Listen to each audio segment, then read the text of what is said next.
지난주까지 우리는 성막에 대해서 함께 살펴보았습니다. 오늘은 그 성막에서 섬기는 제사장에 대해서 함께 살펴보려고 합니다.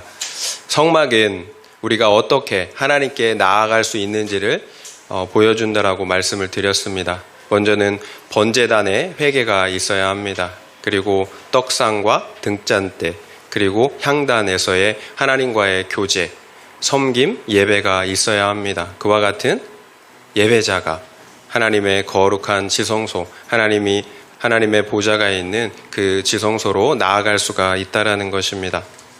그런 의미에서 우리가 하나님께 나아갈 수 있다라는 의미에서 성막과 지성소는 우리가 잃어버렸던 에덴 동산의 회복이라고 말씀을 드렸습니다. 사실 에덴 동산은 하나님을 섬기는 성소였어요. 그리고 그 의미를 확장하여 본다면 하나님의 통치가 있는 곳, 하나님의 나라였다라는 거예요. 따라서 성막과 지성소는 그 잃어버렸던 하나님의 나라를 회복하신다라는 것입니다. 성막과 지성소를 통하여서 하나님께서 잃어버린 하나님의 나라를 회복하신다라는 것입니다. 그런데 하나님의 나라에 있어 없어서는 안 되는 게 있죠. 바로 국민이에요. 백성. 하나님의 백성이 없다면 하나님의 나라는 존립할 수가 없는 거죠. 그래서 하나님께서는 이스라엘 자손을 부르신 거예요. 그리고 언약을 맺으신 것입니다. 하나님의 백성을 만드시겠다라는 거예요. 하나님의 백성을 만들어야 합니다. 그래야 하나님의 나라를 회복할 수가 있는 거예요. 오늘 함께 살펴볼 제사장의 모습이 바로 회복될 하나님 나라의 백성의 모습이라는 거예요. 그와 같은 관점으로 회복될 하나님 나라 백성의 그 관점으로 우리가 제사장을 바라보아야 한다는 것입니다. 오늘도 그림을 사진을 통해서 우리 제사장의 모습을 함께 봐야 될 것 같아요. 말씀을 함께 읽었는데 도통 이해가 되지 않죠. 그래서 제사장의 사진을 함께 보도록 하겠습니다. 먼저 제사장의 의복이 나와요. 이것은 제사장의 의복이에요. 간단하죠? 두 번째, 이게 대제사장의 예복이에요. 대제사장. 제사장의 의복과 그리고 대제사장의 예복이 차이가 있는데 제사장의 의복에 대제사장의 의복은 조금 더 추가가 되는 거예요. 다음 사진 보여주실래요? 상의가 벗겨져 있는 저 남자가 있죠. 속옷만 입고 있어요. 속바지예요. 베옷으로 짠 속바지를 입어요. 그리고 그 위에 베옷을 입게 되거든요. 그것을 속옷이라고 해요. 그리고 띠를 찹니다. 그리고 밑에 보면은 이제 제사장의 그 관이 있어요. 흰 모자를 쓰게 되는데요. 흰 모자를 쓰게 되면 그것이 제사장의 의복이에요. 제사장의 의복. 간단하죠. 그리고 오른쪽에 보면 그 안에 파란색 옷을 입어요. 그것은 대제사장의 겉옷입니다. 속옷 위에 겉옷을 입고 그리고 그 위에 에봇을 입게 되는데요. 여기 보면은 그 칼라로 이렇게 앞치마처럼 생긴 게 있죠. 그것이 에봇이에요. 맨 겉에 입는 에봇인데요. 금실과 청색, 홍색, 자색 그리고 배실로 이렇게 짜서 만든 옷, 이것이 에봇입니다. 그리고 그 가슴에 흉패가 있고요. 그리고 머리에는 이렇게 성패, 금으로 만든 그 관이 있었습니다. 넘겨주실래요? 이렇게 다 풀로 차려입으면 저런 모습이 된다라는 거예요. 이것이 대제사장의 의복이에요. 그러니까 그 속 바지 그리고 그 속 옷만 입으면 그것이 제사장의 옷이고 저렇게 파란 겉옷 그리고 에봇까지 풀로 차려입으면 그것이 대제사장의 의복이 되는 것입니다. 네, 여기까지 대제사장의 그 예복이었습니다. 여러분, 이 대제사장의 예복을 보면서 어떤 생각이 들었나요? 딱 드는 생각이 화려하다, 아름답다 이런 생각이 들었잖아요. 이것이 제사장의 직분을 행하는데 유일한 조건이에요. 거룩한 옷을 입는 거예요. 그래야 하나님을 섬기는 제사장의 직분을 수행할 수가 있다라는 거예요. 제사장의 자격은 능력도, 학력도, 재력도 아니라는 거예요. 오직 거룩이에요.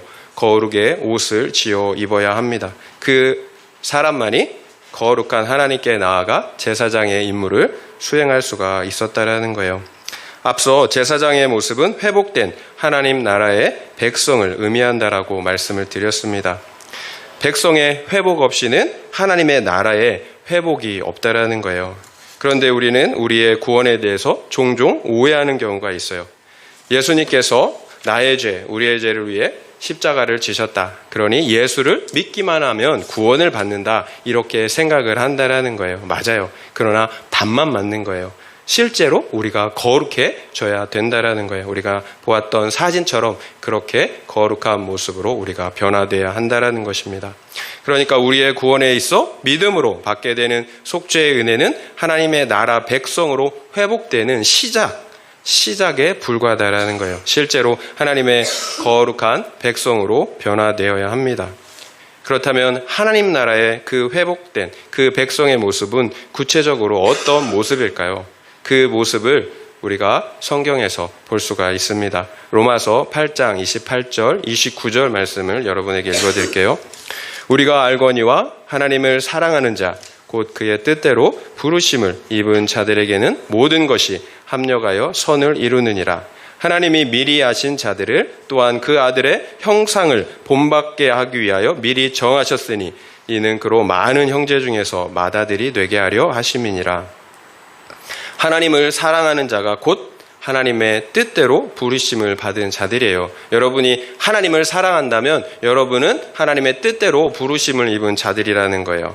그런 믿는 자들에게는 모든 것이 합력하여서 선을 이루신다라고 말씀하고 있어요.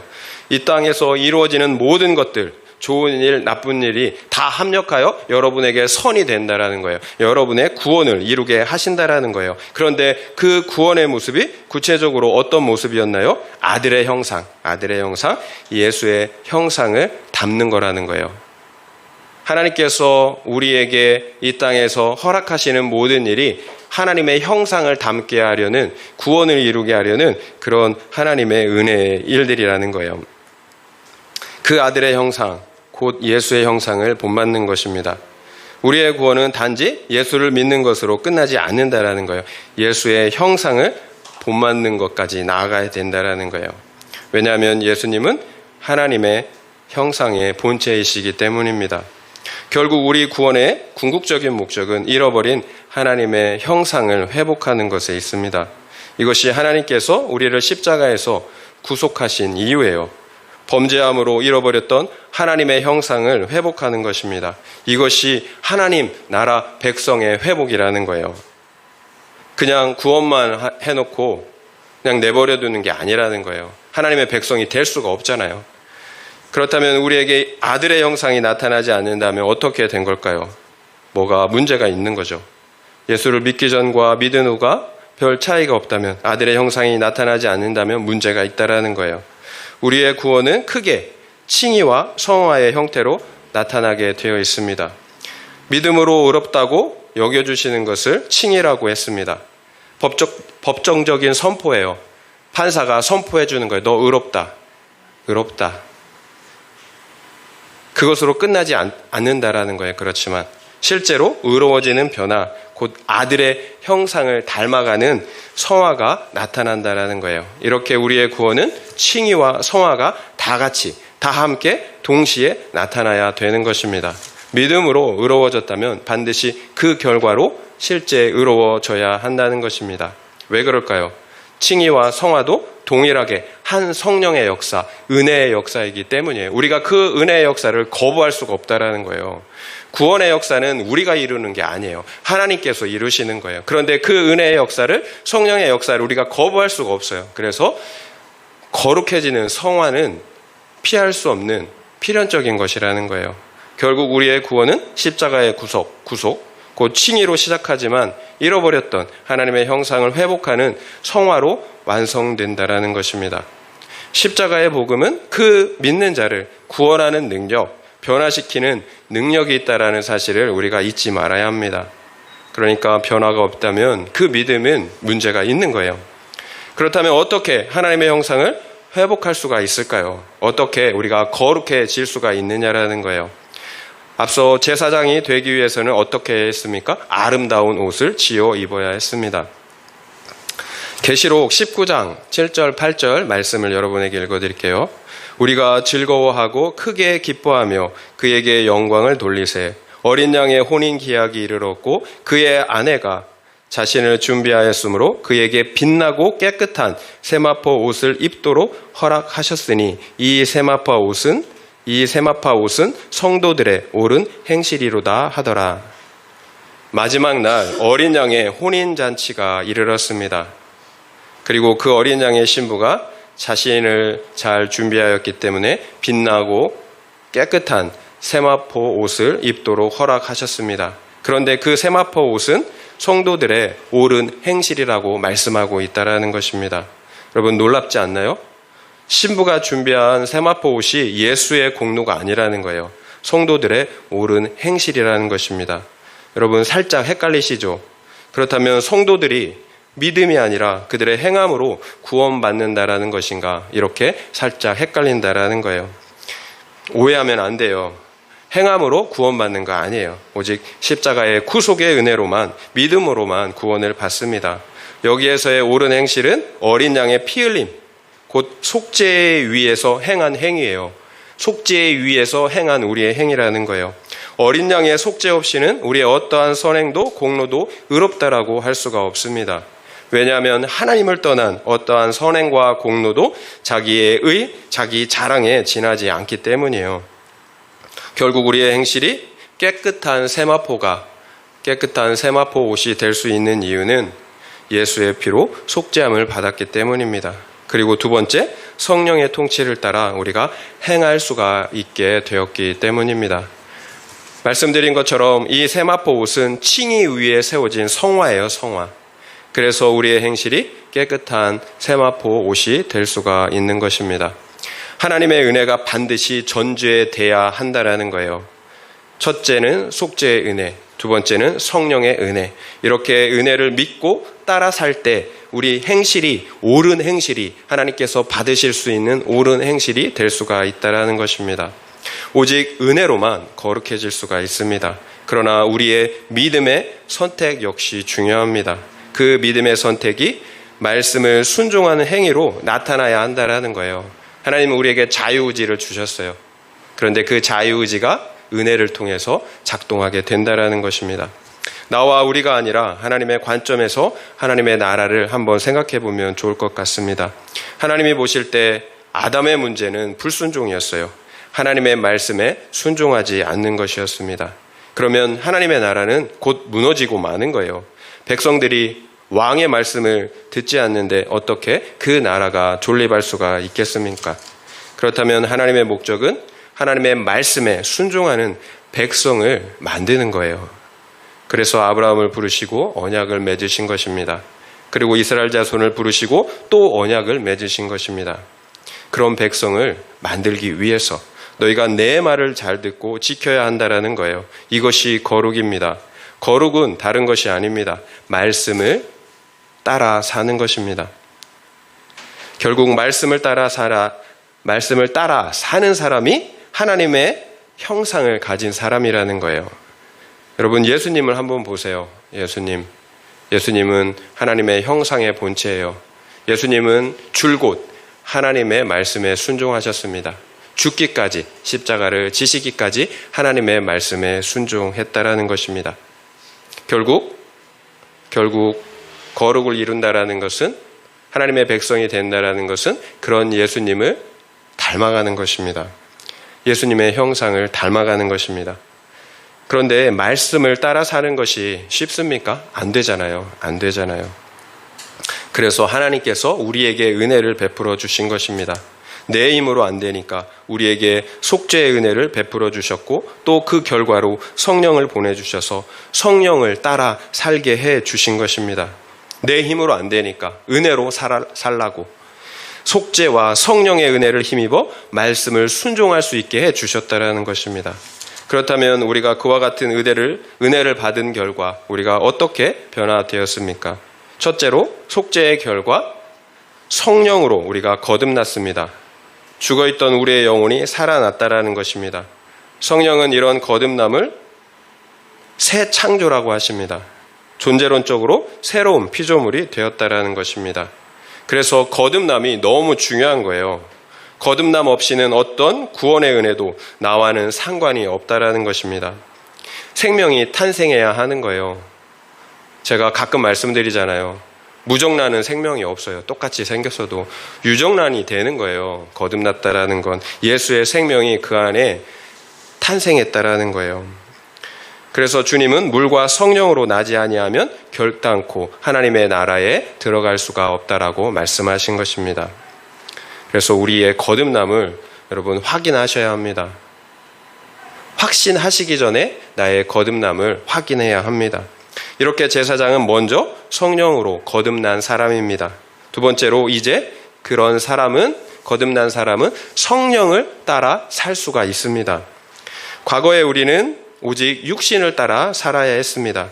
그러니까 말씀을 순종할 수가 없는 거예요. 그때 맺었던 열매가 무엇입니까?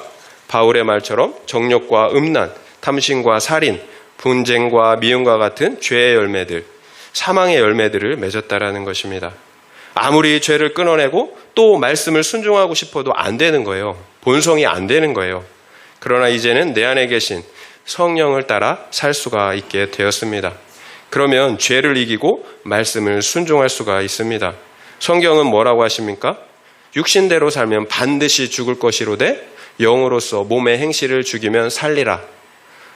영으로서 몸의 행실을 죽이면 산다라고 말씀하고 있다라는 거예요. 이것이 속죄함을 받은 사람, 거듭난 사람들이 살아야 하는 삶의 방식이라는 것입니다.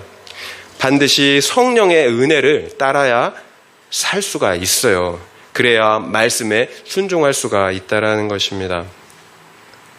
그래서 성령을 따라 살 수가 있다라는 것 자체가 큰 은혜예요. 하나님의 선물입니다. 육신대로 살면 반드시 죽을 수밖에 없으니 성령을 따라 살 수 있도록, 그래서 죄를 이길 수 있도록 은혜를 주신 것입니다. 안타까운 것은 그와 같은 은혜를 주셨음에도 성령의 은혜를 따라 살지 않는다라는 거예요. 여전히 내 힘, 내 방법대로 살려고 한다라는 것입니다. 그러면 어떨까요? 신앙생활이 너무 힘이 드는 거죠. 신앙생활이 너무 힘이 들어요. 성령을 따라, 은혜를 따라 해야 되는데 내 힘으로 하려니까 너무 힘이 들어요. 그러니까 기쁨이 점점 사라지는 거예요. 의무감으로 하게 되는 거예요. 율법주의가 되는 거예요. 결국 우리의 거룩을 이루는 데 있어 반드시 두 가지 은혜를 붙잡아야 합니다. 십자가의 속죄의 은혜, 우리 안에 내주하시는 성령의 은혜를 우리가 붙잡아야 되는 거예요. 이 두 가지 은혜를 좀 더 구체적으로 살펴보기 위해서는 다시 성막으로 돌아가야 합니다. 먼저 성막들에 있는 번제단은 우리가 회개할 수 있는 속죄의 은혜를 의미합니다. 그리고 성소에 있는 떡상과 등잔대와 향단은 내주하시는 성령의 은혜를 의미합니다. 번제단의 불이 항상 타올랐다라는 사실을 우리가 잊지 말아야 합니다. 회개가 한 번에 끝나는 게 아니라는 거예요. 항상 타올랐다라는 거예요. 또한 떡상에서의 떡이 항상 진설되고 또 등잔대의 불과 향단에서의 향이 계속해서 불살라졌다라는 사실도 잊지 말아야 합니다. 회개와 성령 안에서의 교제와 예배는 일회적인 것이 아니라는 거예요. 계속돼야 되는 거예요. 번제단을 갔다가 다시 성소에 갔다가 번제단을 갔다 성소에 갔다가 이렇게 계속해서 번제단과 성소를 오가며 회개하고 또 예배해야 한다라는 거예요. 그러므로 우리의 거룩을 이뤄갈 수가 있다라는 것입니다. 계속해서 예수의 피를 힘입어 회개해야 합니다. 또한 계속해서 말씀과 기도를 통해 하나님과 교제하고 예배해야 한다라는 것입니다. 결국 우리가 거룩한 제사장이 될 수 있는 방법은 첫째는 회개이고 둘째는 하나님과의 지속적인 교제입니다. 거룩하신 하나님께 속하는 거예요. 그래서 하나님의 통치를 받는 것입니다. 결국 거룩은 다른 것이 아닙니다. 회개가 깊어지는 거예요. 거룩은 회개가 깊어지는 것입니다. 그리고 말씀과 기도를 통해 하나님과의 관계와 사귐이 깊어지는 것입니다. 수많은 다양한 방법들이 있는 게 아니에요. 깊어지는 거예요. 여러분, 한 우물만 파라고 하잖아요. 3m씩 팠는데 물이 안 나와요. 더 파야죠. 5m, 6m까지. 그래야 생수를 우리가 마실 수가 있는 것입니다. 그렇다면 우리는 왜 회개해야 합니까? 어떤 분들은 왜 자꾸 회개를 해야 하느냐고 반문합니다.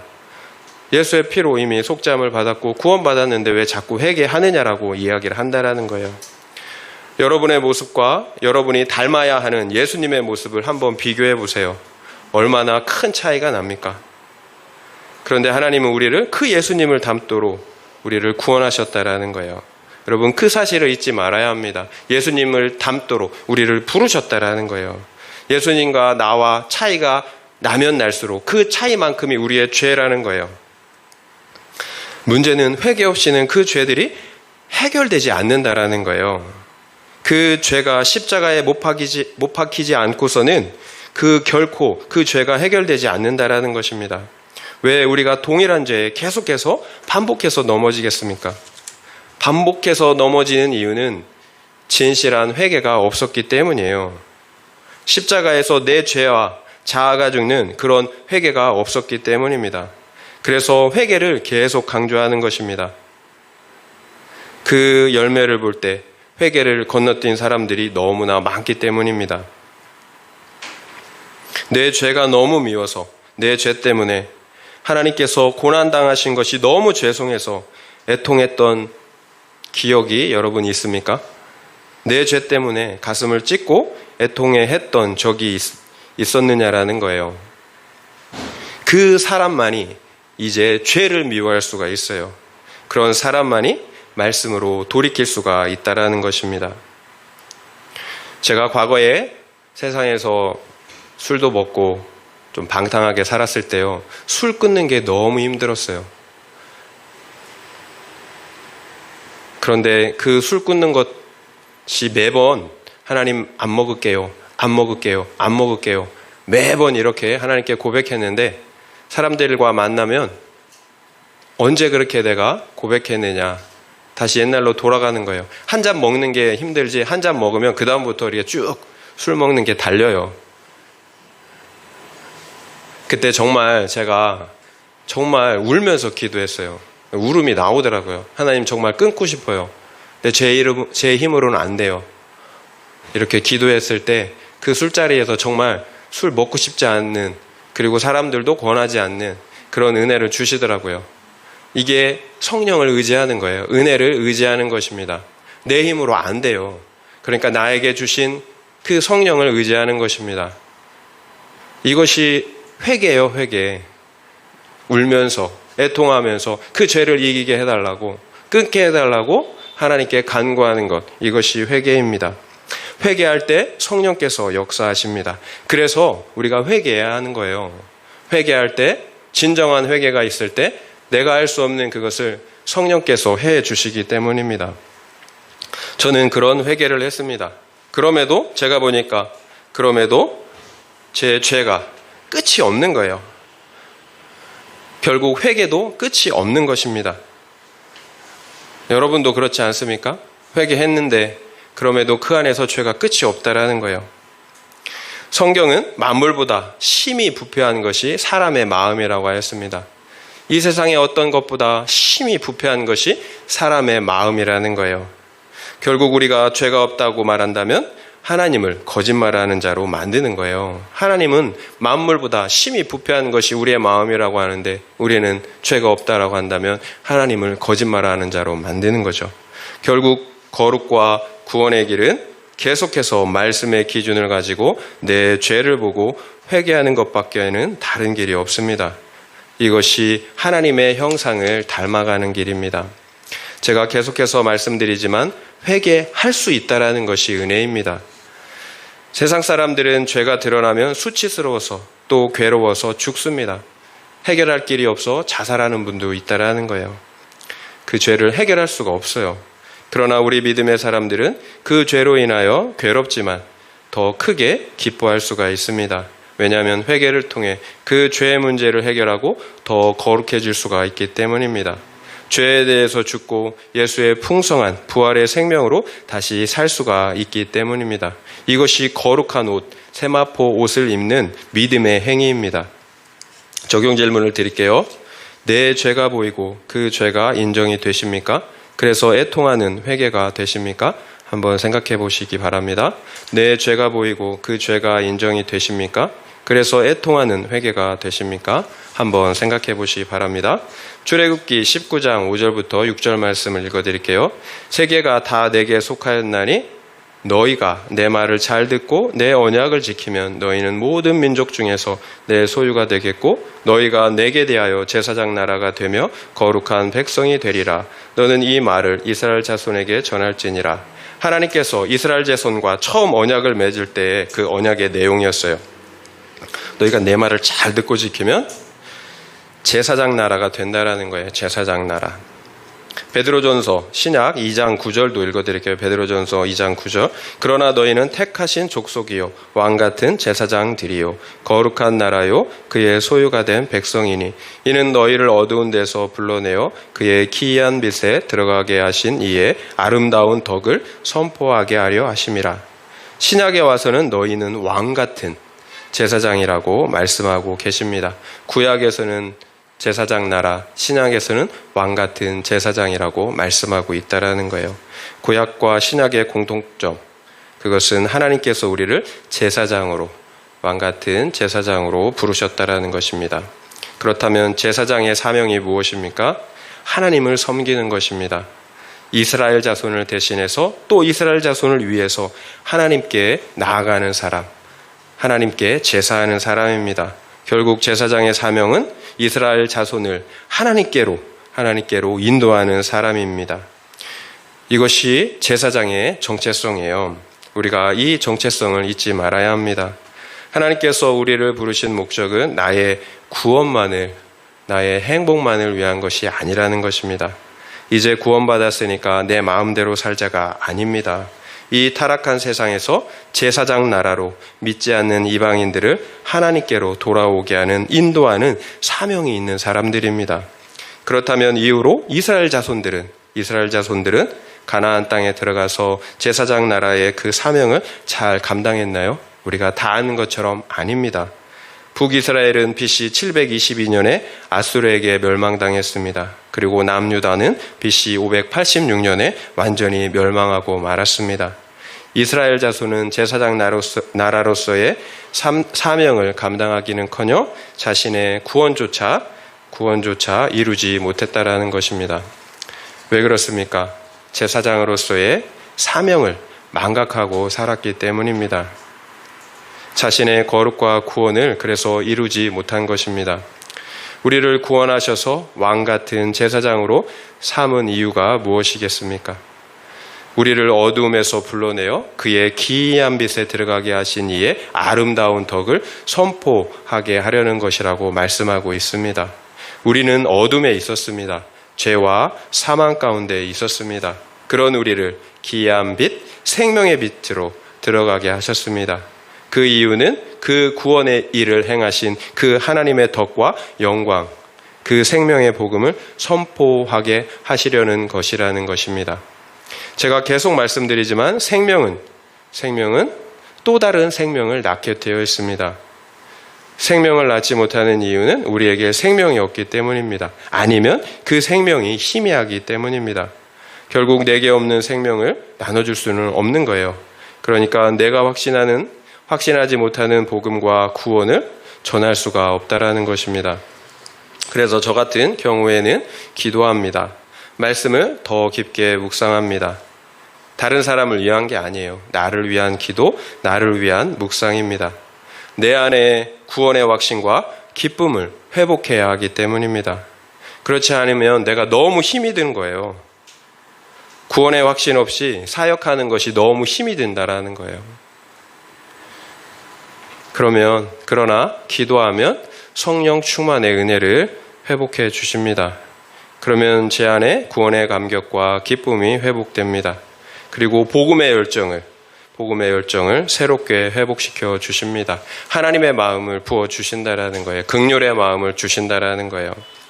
결국 내가 거룩한 제사장이 되는 것이 먼저예요. 거룩한 제사장이 되는 것이 먼저입니다. 그래야 사명을, 직분을 감당할 수가 있습니다. 없는 생명을 나눠줄 수는 없는 거예요. 믿지 않는 사람들뿐만 아니라 우리 믿는 사람들 역시 공황장애나 우울증 등 많은 정신적인 어려움을 겪을 수가 있습니다. 그러나 비록 동일한 어려움을 겪는다 하더라도 우리 믿는 사람들과 세상 사람들의 문제는 본질적으로 다릅니다. 왜냐하면 세상 사람들에게는 그 안에는 생명이 없기 때문입니다. 비록 우리가 동일한 고난을 당하지만 우리 안에는 생명이 있습니다. 그렇다면 왜 우리 믿는 사람들이 세상 사람들처럼 동일한 고난을 받게 될까요? 잠깐 그 방향성을 잃어버렸기 때문이에요. 우리 신앙과 믿음의 목적은 거룩과 구원입니다. 그리고 영혼 구원입니다. 그런데 우리가 살다 보면 우리 신앙의 방향성을 잠깐 잃어버릴 때가 있다라는 것입니다. 말로는 거룩과 구원, 영혼 구원이 목적이라고, 사명이라고 그 말은 하지만 실제로는 내 행복, 내 성공을 목적하며 살게 된다는 것입니다. 그러면 우울해져요. 두려움이 생깁니다. 시기하고 수치스러운 마음이 생길 수가 있습니다. 그러나 그것이 믿는 자들에게는, 택자에게는 은혜라는 거예요.